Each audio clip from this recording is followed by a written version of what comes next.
Social मिडियामा फलोवर्सको पछाडि नभाग्नुस् किनकि फेसबुक, टिकटक, इन्स्टा, युट्युबमा भएको फलोवर्स र सब्स्क्राइबर्स तपाईको फलोवर्स हैन। रिसेन्टली मेरो साथीले आफ्नो कम्पनीको टिकटक अकाउन्ट बनाएर राम्रो कन्टेन्टहरु पब्लिश गर्थ्यो। राम्रो फलोवर बेस पनि थियो र भ्युज पनि लाखौंमा आउँथे।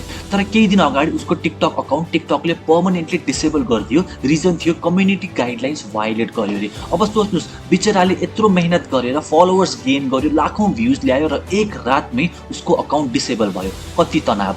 त्यसैले फलोवर्स हैन आफ्नो इमेल लिस्ट बिल्ड गर्न थाल्नुस्। म फ्रिक्वेन्टली सोशल मिडियामा कन्टेन्टहरु पब्लिश गरिरहेको हुन्छु तर मेरो मोटिभ भनेको फलोवर्स बढाउनु हैन, इमेल लिस्ट बिल्ड गर्नु हो। अहिलेसम्म मैले 14,000 प्लस इमेल लिस्ट बिल्ड गरेको छु र यो इमेल लिस्ट भनेको मेरो अडियन्स हो किनकि मसँग उनीहरुको नाम, फोन नम्बर र इमेल आइडी छ। पछि सोशल मिडियामा मेरो अकाउन्ट डिसेबल भए पनि यही इमेल लिस्टको हेल्पबाट म मेरो अडियन्ससम्म पुग्न सक्छु र यो इमेल लिस्ट मबाट कसैले खोज्न सक्दैन। त्यसैले आफ्नो बिजनेसको लागि इमेल लिस्ट बिल्ड गर्नुस्, फलोवर्स हैन।